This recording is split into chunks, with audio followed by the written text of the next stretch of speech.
নমস্কার বন্ধুরা, জ্ঞান স্পন্দন ইউটিউব চ্যানেলে আপনাকে স্বাগত জানাই। বন্ধুরা,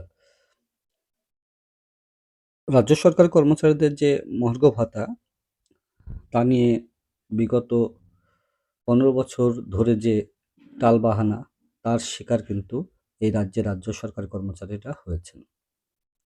বিগত ১৫ বছর ধরে যে সমীকরণ ছিল তা কিন্তু এখন অনেকটাই পাল্টে গেছে। রাজ্য সরকারি কর্মচারীদের মহার্ঘ ভাতা নিয়ে দীর্ঘ টানাপোড়েন চলছে বহুদিন। ২০১৮ সালে আবেদন নিবেদনের পর সরকারি কর্মচারীদের ১৫% মহার্ঘ ভাতা ঘোষণা করেন তৎকালীন মুখ্যমন্ত্রী মমতা বন্দ্যোপাধ্যায়। কিন্তু সেই সময় তার মিউ মিউ ঘেউ ঘেউ মন্তব্যে সারা রাজ্য জুড়ে এবং কর্মচারী মহলে একটা হৈ হৈ রব পড়ে গিয়েছিল।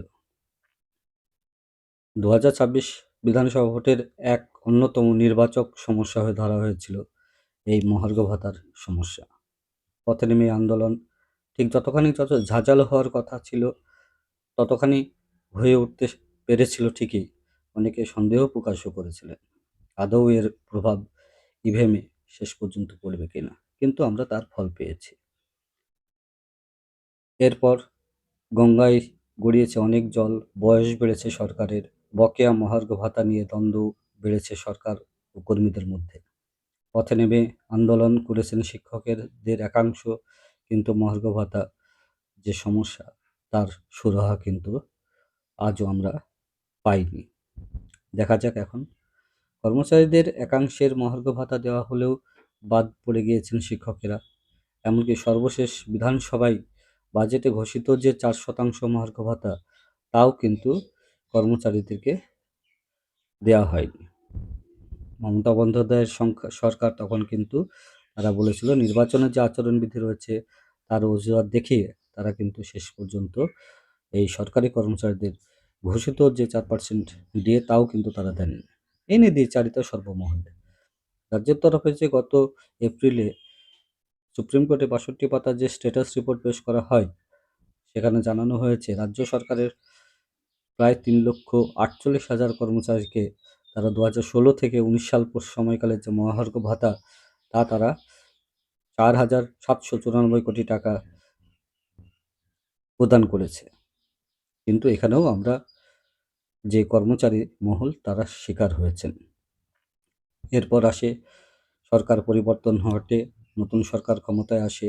৯ মে বিজেপি সরকারের মুখ্যমন্ত্রী শুভেন্দু অধিকারী শপথ নিয়েছেন কলকাতার ব্রিগেড গ্রাউন্ডে।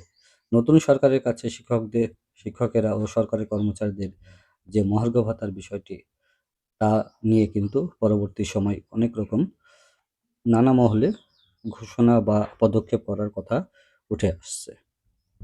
মুখ্যমন্ত্রী শুভেন্দু অধিকারীর কাছে আমাদের আবেদন জানিয়েছে বঙ্গীয় শিক্ষক ও শিক্ষা সমিতির সংগঠন তারাও। সংগঠনের সম্পাদক স্বপন মণ্ডল বলেন, তৃণমূল সরকার বারবার শিক্ষকদের সঙ্গে বঞ্চনা করে এসেছে, ন্যায্য দাবি আদায় শুনতে হয়েছে, সেই বিতর্কিত মন্তব্য ঘেউ ঘেউ করবেন না। এটা লোকসমাজে বহুল চর্চার বিষয় হয়ে দাঁড়িয়েছিল।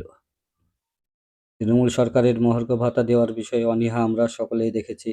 বিজেপির তরফ থেকে আগেই ঘোষণা করা হয়েছিল সরকার গঠনের ৪৫ দিনের মধ্যে কেন্দ্রীয় হারে মহার্ঘ ভাতা এবং যে পে কমিশন, ৭ম পে কমিশন চালু করা হবে।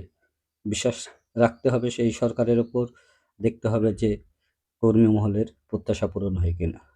তো এমনই ভিডিও পেতে সকলে সঙ্গে থাকুন, পুরো ভিডিও দেখুন, সাবস্ক্রাইব করুন।